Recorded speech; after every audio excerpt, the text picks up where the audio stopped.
नमस्कार जोहर, मैं हूं शहनवाज अख्तर और आप देख रहे हैं न्यूज़ 11 भारत डिजिटल। आज बात गर्मी की करेंगे, हीट स्ट्रोक की करेंगे और उन लक्षणों की करेंगे जो अगर 3 से 4 लक्षण आपके अंदर पाए जा रहे हैं तो आप समझ लें कि आप कहीं न कहीं हीट स्ट्रोक, सन स्ट्रोक या लू का शिकार हो गए हैं। लक्षण जिस प्रकार के होंगे उसी हिसाब से उसकी रेमेडियल होगी।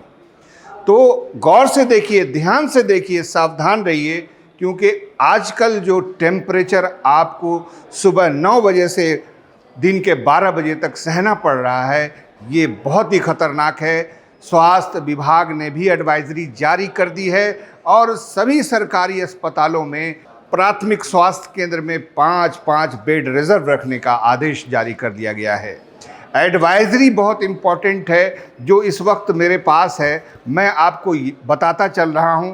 आप देखें, अपने आप को भी आजमाएं और अपने आसपास के लोगों का भी ध्यान रखें।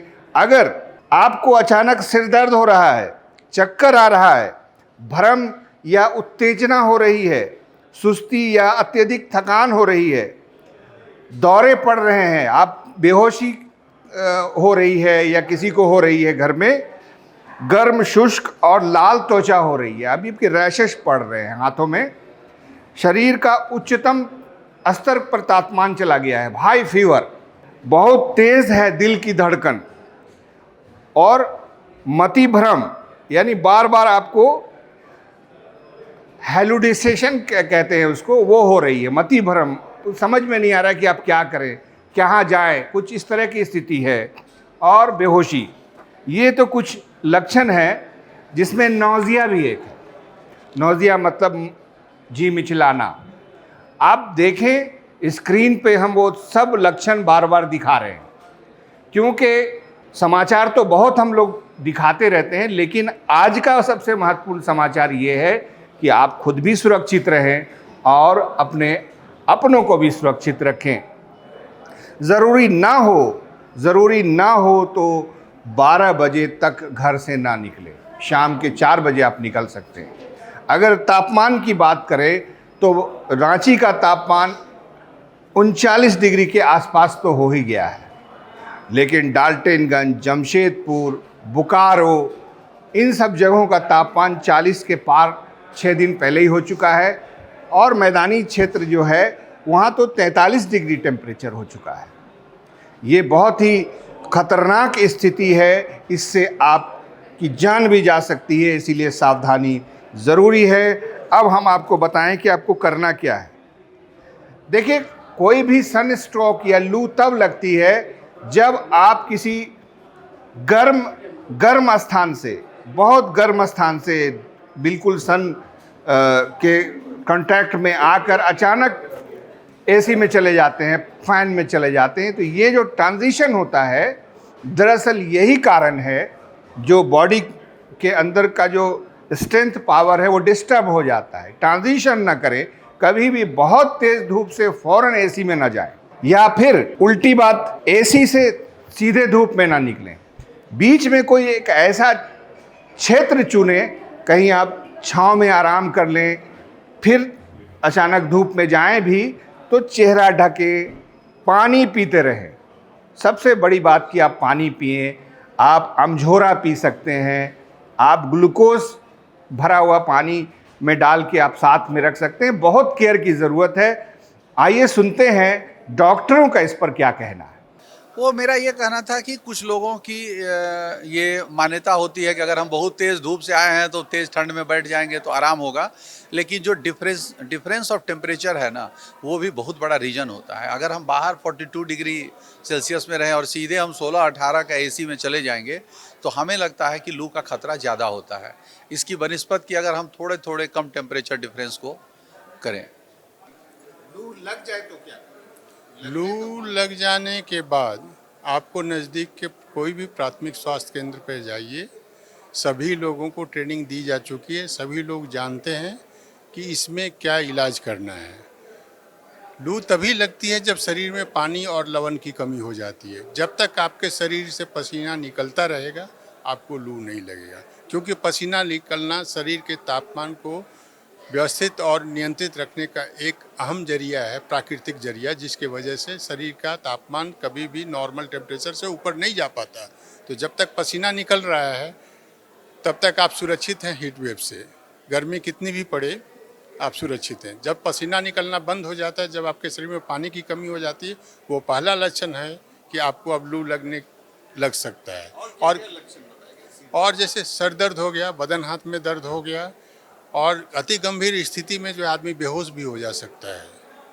और यदि कल्पना कीजिए, यदि कोई ऐसा व्यक्ति यदि तेज धूप में सूखे स्थान पर बेहोश हो जाए, यदि उसको मेडिकल एड नहीं मिले तो जान जाने के अलावा दूसरा चारा नहीं बचेगा। इसीलिए गर्मी में जब भी निकलते हैं भरपेट पानी पी करके निकलें। हो सके तो ORS का सेवन करें, क्योंकि यदि सिर्फ पानी आप पीते हैं तो शरीर में लवण की कमी होने की संभावना है, जिसके बाद आपको मसल क्रैम्प्स, मांसपेशियों वगैरह में दर्द, ऐंठन, जकड़न हो सकती है। इसीलिए लवण जरूर मिलाएं और उसके साथ पानी का सेवन करें। हमेशा पूरे शरीर को ढकने वाले कपड़े पहनें, गमछे का इस्तेमाल करें, क्योंकि जो कपड़ा पहनते हैं वो एक हीट के कुचालक का काम करता है, बाहर के तापमान को डायरेक्ट आपके शरीर तक नहीं पहुंचने देता। और यदि सूती कपड़े का आप इस्तेमाल करते हैं तो सूती कपड़ा जो है पसीने को अपने साथ सोख लेता है, और जब वो इवोपोरेट करता है, मतलब पानी से जब वो वायु में बदलता है, हवा में बदलता है, तो वो जो लैटेंट हीट जो होता है, वो लैटेंट हीट जो है बाहर के वायुमान से वायुमंडल से ले करके उसको इवोपोरेट करता है, जिसके कारण आपके शरीर का तापमान मेंटेन रहता है। और अति गंभीर स्थिति में यदि लू लग जाए, हमेशा स्वास्थ्य केंद्र पे जाएं। पानी यदि आप होश में हैं तो पानी पिएं, और नहीं तो फिर पानी चढ़ाने का इंतजाम होता है। उसके साथ साथ शरीर का तापमान नियंत्रित करने के लिए आप सामान्य पानी भी उसके शरीर पे डालेंगे तो वो शरीर मतलब इवोपोरेट करके आपके शरीर के तापमान को कम करेगा।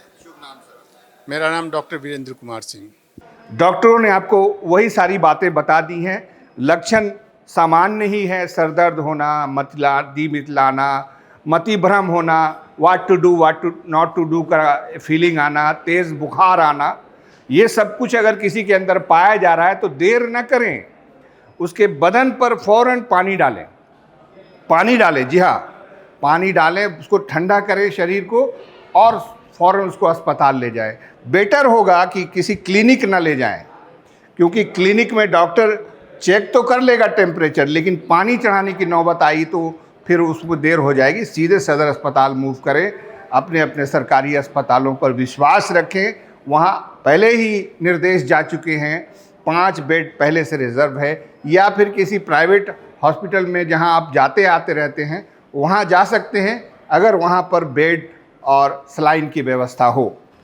यही सारी एडवाइजरीज़ हैं जो स्वास्थ्य विभाग ने जारी कर दी हैं, और ये निर्देश जारी किया गया है हर सिविल सर्जन को कि अपने अस्पतालों में आ रहे मरीज़ों को फ़ौरन डॉक्टर अटेंड करें, इसकी व्यवस्था करें। एक नहीं तो 2 काउंटर्स खोलें, 2 रूम में डॉक्टर को बैठाएं, क्योंकि अभी यही है मूल समस्या, और ये समस्या अभी जाने वाली भी नहीं है। हालांकि 2-3 दिनों की राहत का समाचार भी है, लेकिन ये पूर्ववर्ती झारखंड से इसकी शुरुआत होगी। चाईबासा से, पाकुड़ से, दुमका से बारिश की शुरुआत होगी, और धीरे धीरे फिर फैलते फैलते रांची, और फिर धीरे धीरे पूरे झारखंड में। लेकिन अभी उसमें समय है।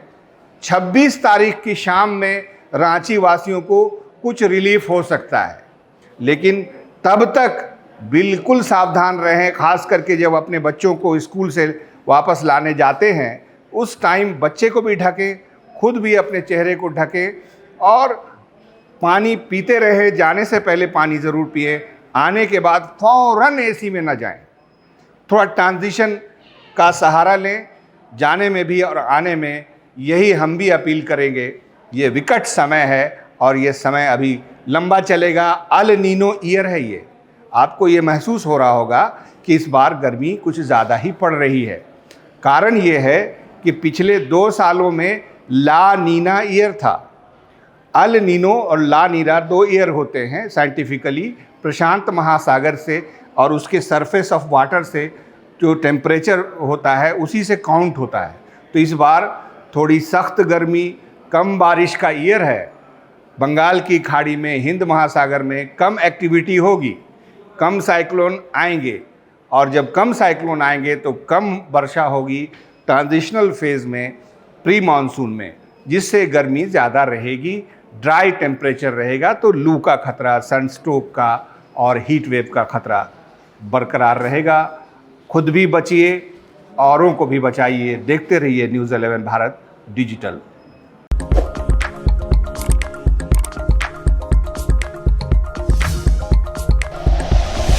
Like and share videos, subscribe करें हमारा चैनल और प्रेस करें बेल आइकॉन। न्यूज़ 11 भारत, सच है तो दिखेगा।